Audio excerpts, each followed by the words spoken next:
Hello, it's Colette from the Sacred Rose Temple.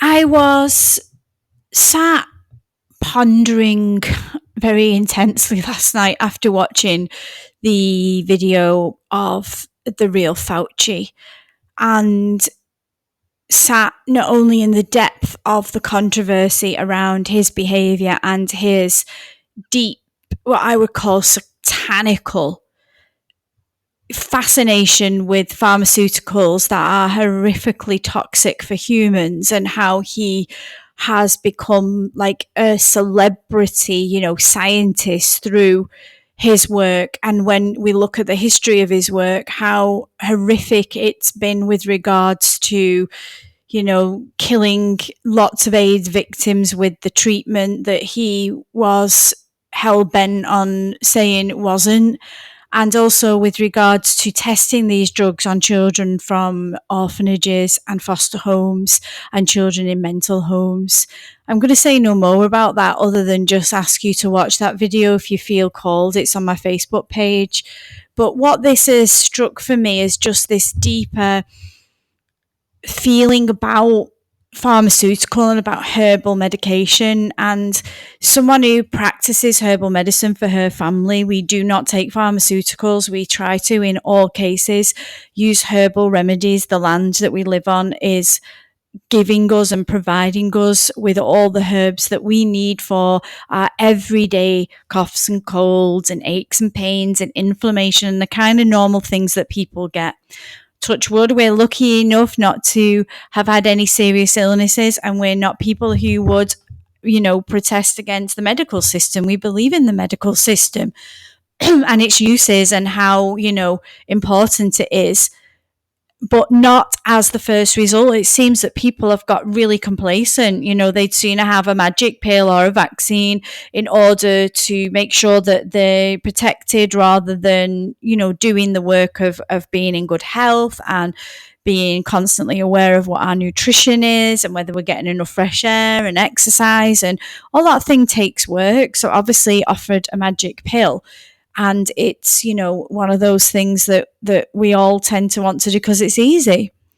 I've learned that being inland like mine that provides us with all of nature's medicines has been completely life-changing for me. It's given me a connection to the land. It's made me do different training and different readings and understand that Mother Earth has always provided with us in all ways.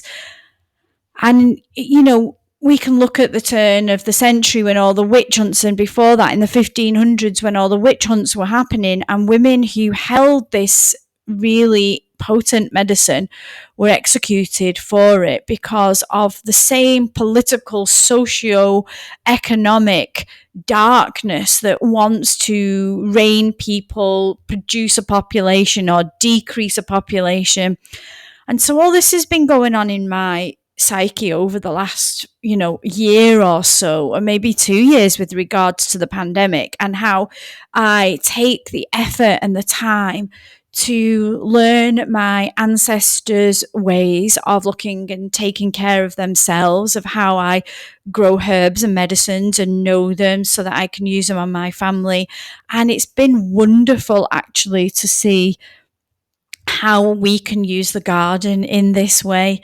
So working with women in my womb work has also brought up lots about, women's medicines, particularly with the area of like contraceptives and womb medicines. And it's always really a big point of discussion with women when they come into the work and container and find that how toxic some of the more well-known contraceptives are, like the pill, and how the pill impacts women quite damagingly, and also impacts our environment with putting in hormones in our waters, and that is affecting everybody with their own hormonal imbalances. So it becomes quite a curve of learning for many women when they realize that these contraceptions are not ideal for them and the limited amount of contraceptions that are available. And that happened to me this summer when I was studying herbalism, that there was this plant that grew on my banking that I found out was called Queen Anne's lace. And it is a wild plant that grows. It's of the carrot family. And it has a seed that is used for contraception. And it was used for contraception in the 1500s and all the way through, right up until that got stopped with the witch hunters, where they weren't allowed to use contraception. It was seen as sin, or that it was seen as the devil's work, and that we weren't allowed to control children, whether we have children or not. And this has really been hitting hard for me with the actual control that pharmacy and the boys' club, whether that be in the structure of the parliament or the church or wherever the men's club runs our world, how horrifically damaging and, excluding of women that is. And the whole thing with contraception is that it gives us control over our wombs. That's what we think. We don't have to have children if we don't want to. I've always taught that the natural method is better, that you can actually have a relationship with your partner sexually and not get pregnant if you know your cycle. Women don't ovulate all month. There is a window of ovulation that women need to refrain from making love in so that they don't get pregnant. But this knowledge isn't spoken about. This knowledge isn't shared widely. Women are not in tune with their menstrual cycles anymore. And I believe that's a result of the big boys club. And it's about time we as women began to take that back. What part of my cycle am I in? Do I know that I can control whether I have a child or not without putting toxic chemicals in my body? Also, the fact that there are herbs that do that. There are herbs that also prevent us from getting pregnant. There are herbs that, if we have an emergency that we think that we're in, that we may have conceived, that can be prevented with herbs that do this in a much more delicate and gentle and natural way by, eliminating the DNA in the eggs and changing the environment of the womb so that it can't hold this fertilized egg or unfertilized egg, because it prevents it.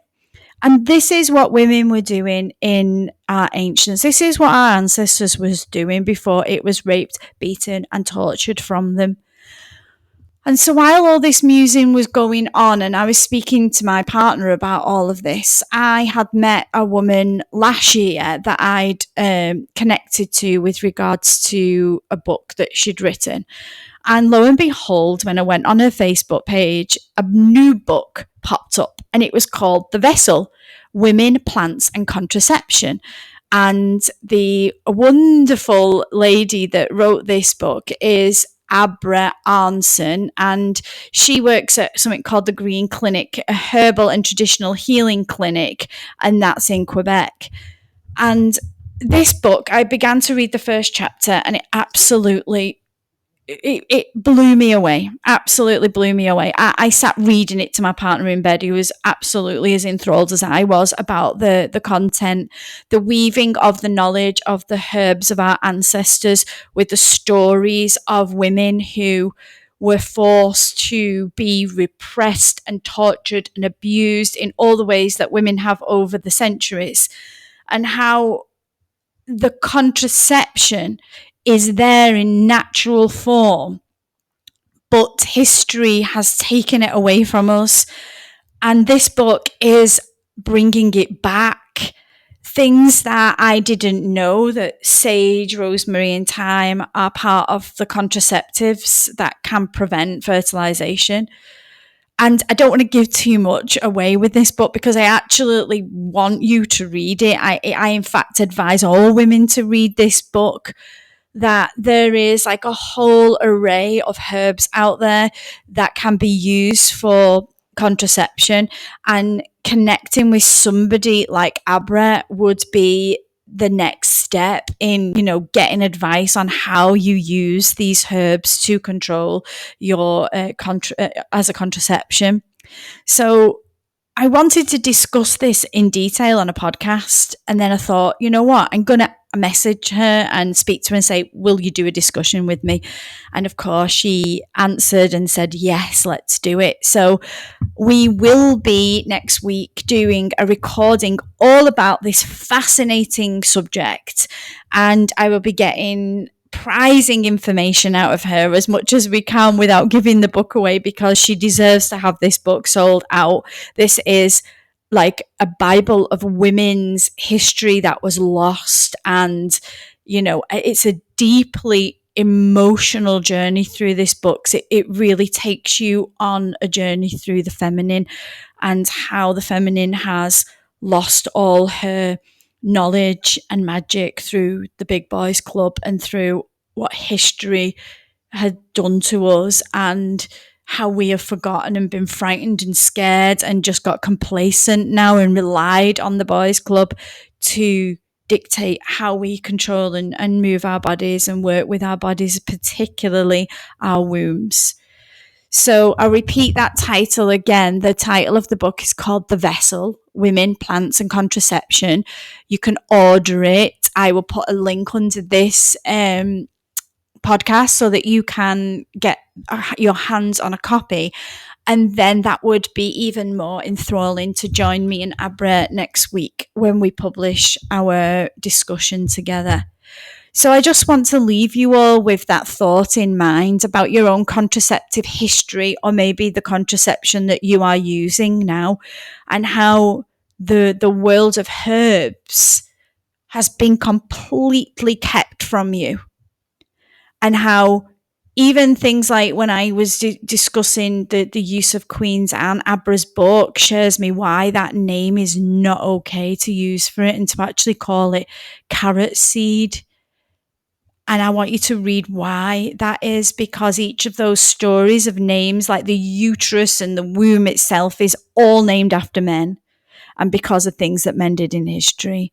And so it's about a reclamation, and we have to fill our minds with learning and knowledge to understand, that there is an education again needed for us as women to take that reclamation back. And the time is ours right now. There is a feminine uprising, and it's time we took back our power and said, this is our womb. We knew how to take care of it. We knew the cycles she was in. We knew the mucus and the texture of her and what that was saying to us. And we knew the herbs we could use with the womb in order for us not to get pregnant and to have choices that were ours to take. So I'm going to leave it there and really invite you all to join me in the next couple of weeks where me and Abrah will discuss this further. So big love to you all for now. Colette.